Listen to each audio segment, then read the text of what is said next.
আল্লাহ যা হারাম করেছে এই পৃথিবীর কোনো মানুষের চাপে তা আমি গ্রহণ করব না। যদি সে আমার কপালে পিস্তল ঠেকায় যান বাঁচানোর জন্য আমি মিথ্যা বলবো, এরপর বলবো আল্লাহ মিথ্যা কথা বলছি, তুমি দেখি আমি আল্লাহ, তুমি তাকে আমি শুনবো না। অথবা আমি বলবো জানি বাঁচাইলাম না, তুই মেরে ফেল। দুটার একটা বলবো আমি। হয় আমি ভয় বলবো না না না ভাই ভুল করছি ভাই, আর কমো না। এরপর কমো আল্লাহ তুমি জানো, এর আমি 5 পয়সার দাম দিই না। অথবা আমি বলবো যে হ্যাঁ বলছি, তুই কি করবি কর। দুটার একটা বলবো আমি। তোকে ভয় পেয়ে বেঁচে থাকার মানে কি রে? তোকে ভয় পেয়ে বেঁচে থাকতে হবে, কি বলিস? তুই নিঃশ্বাসের মালিক না, তুই জীবনের মালিক না, তুই জান্নাতের মালিক না, তুই আসমান থেকে কিছু নাজিল করতে পারিস না, খুঁটিবিহীন ওই আসমান তুই তৈরি করিসনি, এই জমিন তুই ছাদ বিছানা হিসেবে বানাসনি। তোকে ভয় পেয়ে চলতে হবে, বেঁচে থাকার মানে কি তাহলে? দিনী ভাইয়েরা,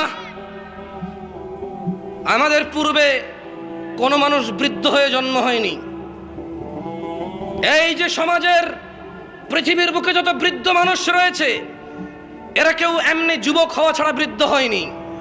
তুমি একলা যুবক নও যে যা খুশি তা করে বেড়াবা। মনে রাখবা, তোমার দাদা যুবক ছিল, বৃদ্ধ হয়েছে, মৃত্তিকায় মাটিতে পরিণত হয়েছে। তোমার বাবা যুবক ছিল, বৃদ্ধ হয়েছে। আফটার 20 ইয়ার্স তুমি নিজেও বৃদ্ধ হয়ে লাঠি ছাড়া হাঁটতে পারবা না। নিজেকে আল্লাহর কাছে আত্মসমর্পণ করো। ওমা আতাকুমুর রাসূল ইয়া নাস, হে মানুষ, যা আল্লাহ দিয়েছে, আল্লাহর রাসূল দিয়েছে যা, ফাখুযু, তা তোমরা গ্রহণ করো। ওমা নাহাকুম আন ফান্তাহু, আর তিনি যা থেকে বিরত করেছে তা থেকে তোমরা তাকে বর্জন করো। আচ্ছা, কালকে যদি আমেরিকায় থাকা মানুষগুলো বাংলাদেশি প্রবাসীরা, চায়নায় থাকা বাংলাদেশি প্রবাসীরা, দুবাইতে থাকা বাংলাদেশি প্রবাসীরা, জাপানে থাকা বাংলাদেশি প্রবাসীরা, ধরে নেন কালকে জাপানের সরকার বলল চলো আমরা একটা দিবস করি, প্রত্যেক মানুষ বছরে একদিন উপস্থিত হয়ে মদ পান করব, সবাইকে 1 বোতল করে মদ দেওয়া হবে আর পান করব। কেন? আমরা আজকের দিনে একটু ভুলে থাকতে চাইব, দুঃখ, এটা আমাদের দিবস হবে দুঃখ ভোলা দিবস। এই দিবসের নাম কি হবে?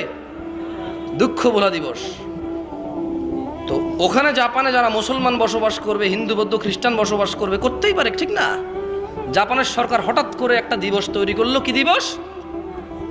কি দিবস? তুমি কি তোমার বাচ্চাকে সাজিয়ে গুজিয়ে স্কুলে পাঠাবা মদ পানের জন্য? আরে হ্যাঁ, জবাব সুন্দর করে জোরে দাও। তুমি কি তোমার বাচ্চাকে মদ পানের জন্য দুঃখ ভোলা দিবসে অংশগ্রহণ করতে দিবা? কারণ জাপানের সরকার বলছে তাই। কেন দিবা না? কারণ তুমি মুসলিম জাপানি। তুমি কি জাপানি? অথবা জাপানি মুসলিম। তুমি তোমার মুসলমানিত্ব বিসর্জন দিয়ে কোনো দেশের হয়ে থাকা তোমার জন্য জরুরি না, এই জন্য তুমি দিবা না, ঠিক না? তো মিউজিক হারাম কিনা? মিউজিক হারাম কিনা? ব্যাপারটা হারাম কিনা? তো তুমি তো তোমার বাচ্চাকে না করলে না যে বাবা আজকে গান গাইস না।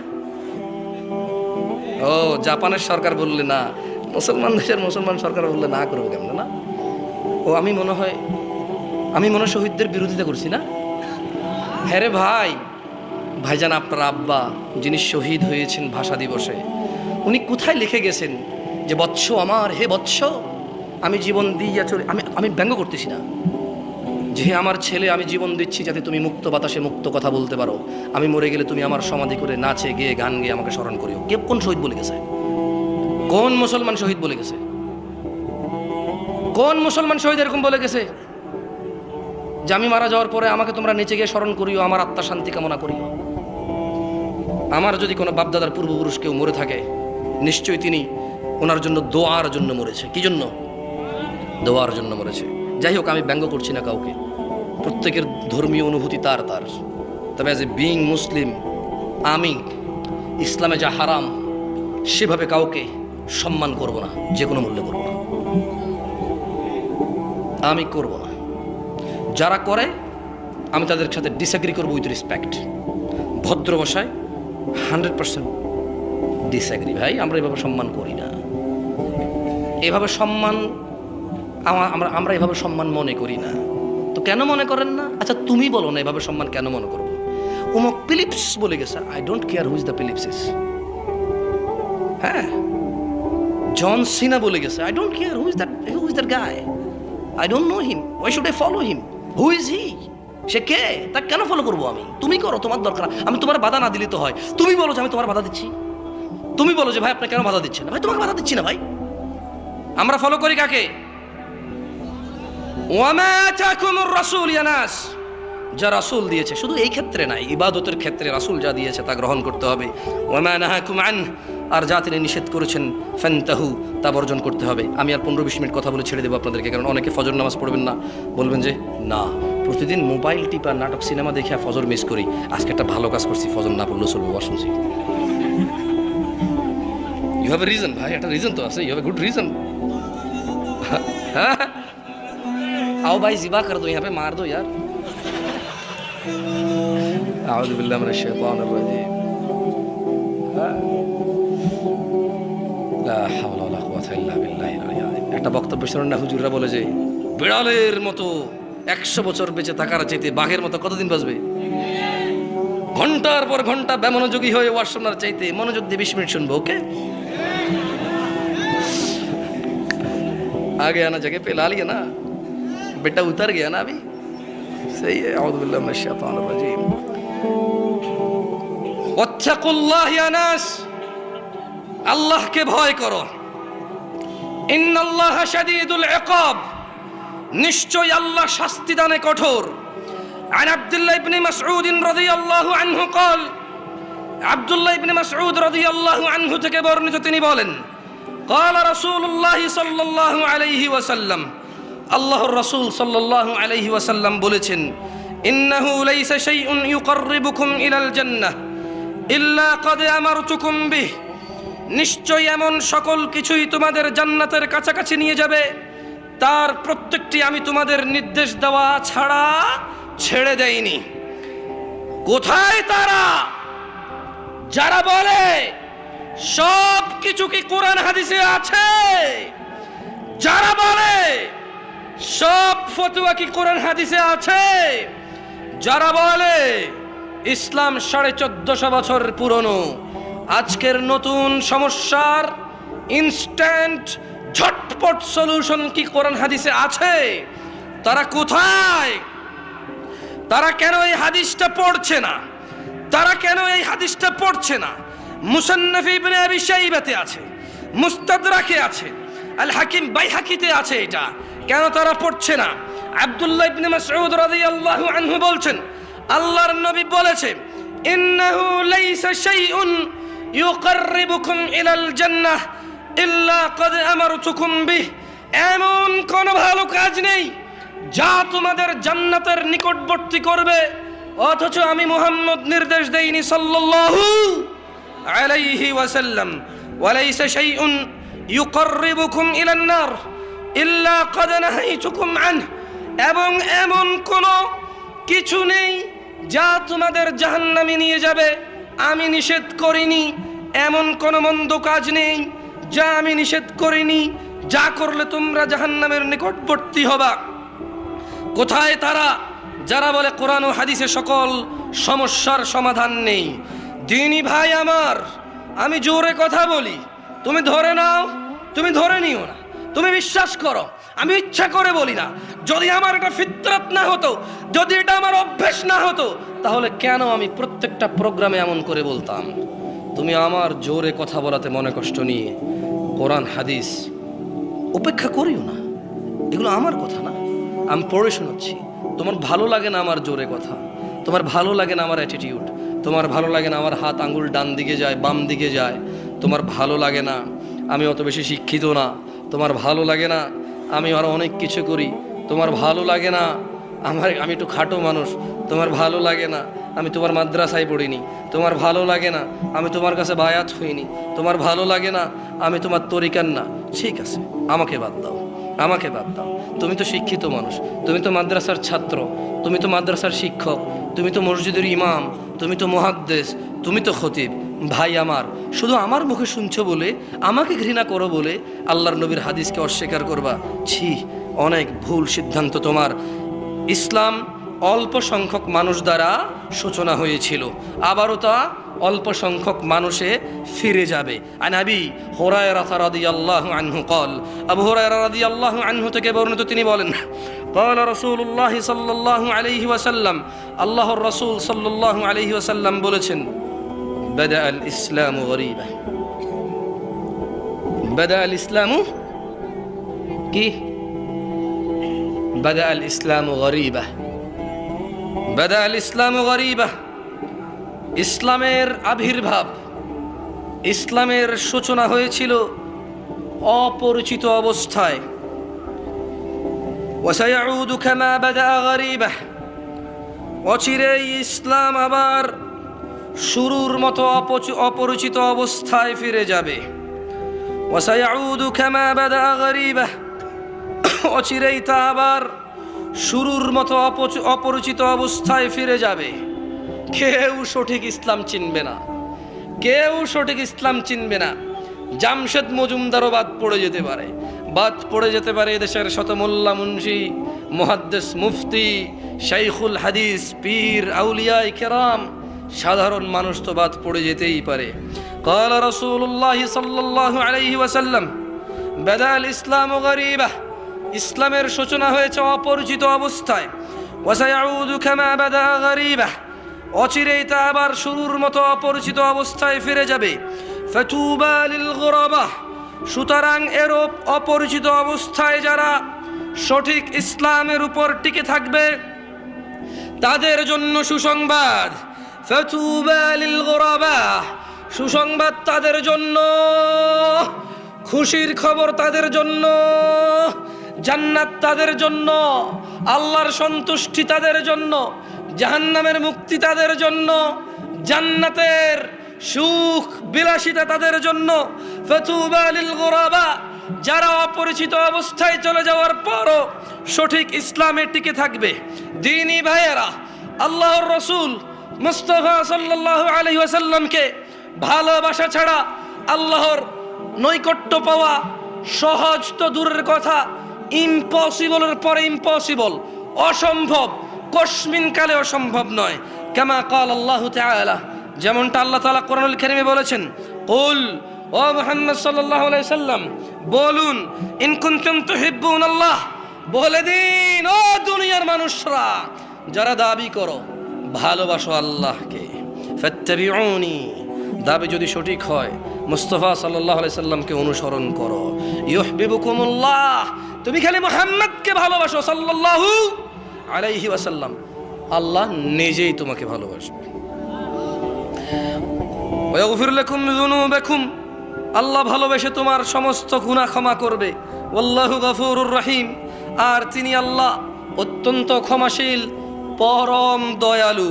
আন সাউবান রাদিয়াল্লাহু আনহু قال, সাউবান রাদিয়াল্লাহু আনহু থেকে বর্ণিত তিনি বলেন, قال رسول الله صلى الله عليه وسلم, আল্লাহর রাসূল সাল্লাল্লাহু আলাইহি সাল্লাম বলেছেন, لا تزال طائفة من أمتي ظاهرين على الحق, অল্প কয়জন ভয় পাও, সামান্য কয়জন মন খারাপ, সংকুচিত, ভীতু, খুব চিন্তিত। কেন? পুরো মসজিদে তোমরা অল্প কয়জন মানুষ ফজরে এসেছো, পুরো মাহফিলে অল্প কয়জন মানুষ এসেছো, মাদ্রাসাগুলোতে অল্প কয়জন তার বাচ্চাকে পাঠিয়েছে, তুমি সংকুচিত। অন্যায়ের বিরুদ্ধে অল্প কয়জন মানুষ কথা বলে, সুন্নাহর অনুসরণ অল্প কয়জন মানুষ করে, তো শুনে নাও, চিন্তিত হয়েও না। সাউবান রাদিয়াল্লাহু আনহু থেকে বর্ণিত তিনি বলেন, قال রাসূলুল্লাহ সাল্লাল্লাহু আলাইহি ওয়াসাল্লাম, আল্লাহ রাসূল সাল্লাল্লাহু আলাইহি ওয়াসাল্লাম বলেছেন, لا تزال طائفة من أمتي ظاهرين على الحق, আমার উম্মতের একটা দল সদা সর্বদা সত্যের উপর অটল থাকবে। আল্লাহ আমাদের কবুল করুন। لا يضرهم من خذلهم حتى يأتي أمر الله وهم كذلك, কোন লাঞ্ছনাকারীর লাঞ্ছনা তাদের কোনো ক্ষতি করতে পারবে না যতক্ষণ না কিয়ামত হয়ে যায়। আর এই আমার উম্মতের এই সংখ্যক লোকগুলো সর্বদা সত্যের উপর এভাবেই টিকে থাকবে। কি ভাই আমি তো যাবো, হ্যালো যাইবেন আর কি, আমিও যাবো। এত রাত ওয়াজ করা যায়? মানুষের শরীর তো। আয়োজকরা কি মনে করে সামনে লোকগুলো গাধা আর বক্তা মুলা, যতক্ষণ ঝুলে রাখবে বসে থাকবে? এভাবেই তো হচ্ছে না। 12টা বাজবে কেন? আমি দুঃখিত, আমি আয়োজন গোটে খারাপ বলতেছি না, আমার ঠোঁট কাটা মানুষ, অহংকারী মনে করিয়েন না। সুযোগ পাইছি মাথায় উঠে গেছি, এটাই। না ডাকলে কি করতাম? প্লিজ মাঝে মধ্যে ওয়াজ মাহফিল আমাকে একটু ডাকিয়েন, টুকটাক কথা বলার সুযোগ করে দিয়েন। হয়তো এরকম বলতে হয়তো আল্লাহ মাফ করে, আস্তাগফিরুল্লাহ। যাই হোক, 2-3টা হাদিস কোরআন পড়ে আমি আসলে বিদায় নিই। যেভাবে হুন্ডা স্টার্ট হচ্ছে, সাউন্ড हमको बड़ा मज़ा नहीं आ रहा यार। अब क्या करे, इंसान है खुलिकल इंसान ضعيفा। আল্লাহ বলছে যে মানুষকে আল্লাহ বানাইছে দুর্বল চিত্তে। কি চিত্তে? দুর্বল। মাঠ ভর্তি মানুষ হইলে মনে চায় সারা রাত ওয়াজ করি।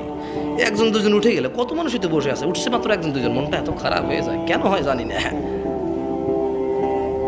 আউযু বিল্লাহি মিনাশ শাইতানির রাজীম। একদিনই ভাইরা 2-একটা নসিহত করে তোমাদের চলে যাই। যুবক ভাইরা আমার, 30 বছরের নিচে কারা আছে? উঠে দাঁড়াও তো একটু দেখি। 30-এর নিচে উঠো দাঁড়াও। আর কত বইবা? হাওয়া বাতাস যা আছে বাইর করো।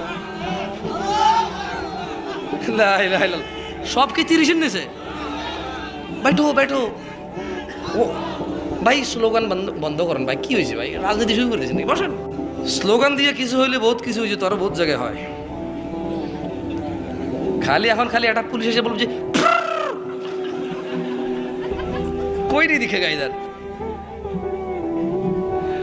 जिसने बोला नाराए तकबीर सबसे पहले भागेगा भाई। থাক, পরিস্থিতি ঘোলায়েন না, কথাবার্তা বলার সুযোগ দিয়েছে আল্লাহ, ওদেরকে তৌফিক দিক আরো সুযোগ করে দেওয়ার। আল্লাহ ওদেরকে এবং আমাদেরকে, ওদের এবং আমাদের হৃদয়ের যে দূরত্বতা রয়েছে তা দূর করে দিন কল্যাণের জন্য। আল্লাহ তাআলা আমাদের ও আমাদের শাসকদের মধ্যে ন্যায় প্রতিষ্ঠার তৌফিক দান করুন। আমাদের শাসকদের অত্যাচার থেকে আল্লাহ আমাদেরকে আশ্রয় দিন, এবং ওদের মধ্যে যে কল্যাণ আছে আল্লাহ সর্বোচ্চ কল্যাণটুকু আমাদেরকে দান করুন। আমরা যাতে সুন্দরভাবে তাদের সাথে চলে তাদের ভুল সিদ্ধান্তগুলোর সুন্দর ভদ্র ভাষায় প্রতিবাদ করতে পারি, আল্লাহ আমাদেরকে সেই তৌফিক দান করুন। আমি বলবো, যিনি আপনি বলেছেন গান গাইলে শহীদের শ্রদ্ধা হয়, আপনি একটু বলেন না শহীদ ব্যক্তি কোন সায়েন্স, কোন আর্টসে, বৈজ্ঞানিক কোন থিওরিতে মরার পর গান গাইলে ওর সম্মান হয়? যদি ব্যাখ্যা দিতে পারেন আমিও গাইব। যদি বলে দিতে পারেন ছেলে মেয়ে একাকার হয়ে যদি গান সারাদিন গান গেয়ে আর বুঝাই যে ওরা মারা গেছে আমাদের জন্য, ওদেরকে আমরা স্মরণ করতেছি, এই স্মরণ ওদের কোনো কাজে আসবে যদি কোনো সায়েন্স দিয়েও বুঝাই দিতে পারেন, ধর্ম বাদ দিলাম, যদি সায়েন্স দিয়ে বুঝাই দিতে পারেন, তবে আমি বলবো ঠিক আছে আপনি করেন, তবে আমি তাও করবো না হারাম মিউজিকের জন্য, কেমন? তবে আমার মনে হয় আপনি বুঝাইতে পারবেন সায়েন্স। আরে ভাই, সায়েন্স অনেক সত্য জিনিসেরই অস্বীকার করে, এটা তো নাই। সায়েন্স সত্য বুঝতে 200 বছর লেগে যায়, কথা বোঝেন নাই? চাঁদের আলো নাই, সূর্যের আলো আছে, এটা বুঝতে 1400 বছর লাগছে সায়েন্সের। কয় বছর লাগছে? হ্যাঁ, কয় বছর? চাঁদের নিজস্ব আলো নেই, সূর্যের আলো আলোকিত হয়, সায়েন্স এটা বুঝতে কতশো বছর লাগছে? কতশো? আমরা 1450 বছর আগ থেকে জানি, আলহামদুলিল্লাহ। তো সায়েন্স অনেক সত্য জিনিসে জানতে 1000-1500 বছর লেগে যায়, এই জিনিস তো নাই। যাই হোক যুবক ভাই আমার, প্রাণ প্রিয় দিনী ভাই আমার, আল্লাহ সুবহানাহু ওয়া তাআলা আমাদের সৃষ্টি করেছেন সুন্দরতম অবয়বে। 10টা 5টা সিম চালাইয়া 10টা 5টা মেয়ের সাথে প্রেম করার জন্য নয়, যেভাবে তিনি চেয়েছেন সুন্দর করে বানিয়েছেন আমাদের। সূরা আল ইমরানে আল্লাহ বলছেন, হুয়াল্লাযী ইউসাউয়িরুকুম ফিল আরহামি কাইফা ইয়াশা, তিনি মাতৃগর্ভে যেভাবে ইচ্ছে তোমাদের আকৃতি গঠন করেন। লা ইলাহা ইল্লা হুয়াল আজিজুল হাকিম, তিনি ছাড়া অন্য কোনো সত্য ইলাহ নেই, তিনি প্রবল পরাক্রমশালী। ভাই আমার, তুমি গান বাজনায় মেতে থাকিও না। ওয়া মিনান নাসি মান ইয়াশতারি লাহুয়াল হাদিসি লিয়ুদিল্লা আন সাবিলিল্লাহি বিগাইরি ইলমিন ওয়া ইয়াত্তাখিযাহা হুজুয়া উলাইকা লাহুম আযাবুন মুহিন। যুবক ভাই ও বোন আমার, মানুষের মধ্যে কেউ কেউ আল্লাহর পথ থেকে বিচ্যুত করার জন্য খারাপ বাক্য কিনে নেয়, যা আমরা গানের মধ্যে পাই, জ্ঞান ছড়াই, এবং আল্লাহর দেখানো পথ নিয়ে তারা ঠাট্টা বিদ্রুপে মেতে ওঠে, তাদের জন্য রয়েছে যন্ত্রণাদায়ক শাস্তি। দিনী ভাই আমার, রাসূলুল্লাহ সাল্লাল্লাহু আলাইহি সাল্লাম বলেছে, দিনী বোন আমার, আল্লাহর নবী বলেছেন, আমার উম্মতের কিছু লোক মদের নাম পাল্টিয়ে পাতা পান করবে। তাদের সামনে গায়িকারা বিভিন্ন বাদ্যযন্ত্র সহকারে গান করবে। আল্লাহ তাআলা তাদের ভূগর্ভে বিলীন করে দেবেন শাস্তি দিয়ে, এবং কিছু কিছু লোকের আকৃতিকে বিকৃত করে দেবেন, বানর ও শূকরের মতো পরিণত করে দেবেন। ভয় পাও বানর হওয়া থেকে, ভয় পাও শূকর হওয়া থেকে, মাতৃগর্ভে ভূগর্ভে বিলীন হওয়া থেকে ভয় পাও। গান বাজনা ভালো জিনিস নয়, অসার বাক্য ব্যতীত, শয়তানের ফাঁদ ব্যতীত আর কিচ্ছু নয়। ইয়া আইয়ুহাল্লাযীনা আমানু, হে তোমরা যারা ঈমান এনেছো, ইন্নামাল খামর ইয়া শিবাব আহলুল মুনাফিকের ফাঁদে পা দিও না, মুনাফিকদের ফাঁদে পা দিও না। তারা বলে তারা মুসলিম, তারা বলে তারা মুসলিম, তারা বলে তারা তোমাদের হিতাকাঙ্ক্ষী, তারা বলে তারা তোমাদের সুবন্টন করবে, তোমাদের কল্যাণকামী তারা। খবরদার, মুনাফিকের ফাঁদে পা দিও না। তারা চায় তোমরা নেশায় মত্ত হয়ে তোমরা তোমাদের জীবনটাকে জাহান্নামের দিকে উজাড় করে দাও। তারা চায় তোমরা শয়তানের ফাঁদে পা দিয়ে তোমরা আল্লাহ দ্রোহিতায় মেতে ওঠো, রাসূল দ্রোহিতায় মেতে ওঠো। অথচ আল্লাহ চায় তোমরা সফলতার দিকে এগিয়ে আসো, আল্লাহ চায় তোমরা সফল হও। আল্লাহ সুবহানাহু ওয়া তাআলা সূরা মাঈদায় 90 নম্বর আয়াতে বলছেন, ইয়া আইয়ুহাল্লাযীনা আমানু, তোমরা যারা ঈমান এনেছো নারী ও পুরুষরা, ইন্নামাল খামর ওয়াল মাইসির ওয়াল আনসাব ওয়াল আজলাম রিজসুম মিন আমালিশ শাইতান ফাজতানিবুহু লাআল্লাকুম তুফলিহুন। হে মুমিন নর নারীরা, নিশ্চয় মদ, জুয়া, মূর্তি পূজার বেদী ও ভাগ্য নির্ণয় করার শর্ত কেবল ঘৃণার বস্তু, শয়তানের কাজ। কাজেই তোমরা সেগুলো বর্জন করো যাতে তোমরা সফল হও। মদ ছাড়তে হবে, নাহলে সফলতা আসবে না। জুয়া ছাড়তে হবে, নাহলে সফলতা আসবে না। বাদ্যযন্ত্র ছাড়তে হবে, নাহলে সফলতা আসবে না। শিরক কুফরি ছাড়তে হবে, নাহলে সফলতা আসবে না। ইবনে আব্বাস রাদিয়াল্লাহু আনহুমার বর্ণনায় রাসূল সাল্লাল্লাহু আলাইহি সাল্লাম বলেছেন, আল্লাহ তাআলা মদ, জুয়া, তবলা ও সারেঙ্গি হারাম করেছেন। তিনি আরো বলেন, নেশাগ্রস্ত করে এমন প্রত্যেক বস্তু হারাম। ইয়াবা হারাম, হেরোইন হারাম, বিয়ার হারাম, অ্যালকোহল জাতীয় যত কিছু আছে যা মানুষকে নেশাগ্রস্ত করে, এমন প্রত্যেক বস্তু হারাম। দ্বীনি ভাইরা, রাসূলুল্লাহ সাল্লাল্লাহু আলাইহি সাল্লাম বলেছেন, আমার উম্মতের মধ্যে এমন অনেক সম্প্রদায় হবে যারা জিনা, ব্যভিচার, রেশমি কাপড়, মদ পান, বাদ্যযন্ত্র, গান বাজনাকে হালাল করবে। অন্য এক হাদিসে আসছে, রাসূলুল্লাহ সাল্লাল্লাহু আলাইহি সাল্লাম বলেন, যেই ব্যক্তি দুনিয়াতে মদ পান করবে ও তাওবা করবে না, সে আখিরাতে তা থেকে বঞ্চিত হবে। দিনী ভাই আমার, যুবক ভাই আমার, চুরি ডাকাতি করে মদ পান করার জন্য সবর করো, দুনিয়াতে মদ পান করিও না। আল্লাহ আখিরাতে এমন মদ পান করাবে যা তোমাকে নেশাগ্রস্ত করবে না, আনন্দিত করবে।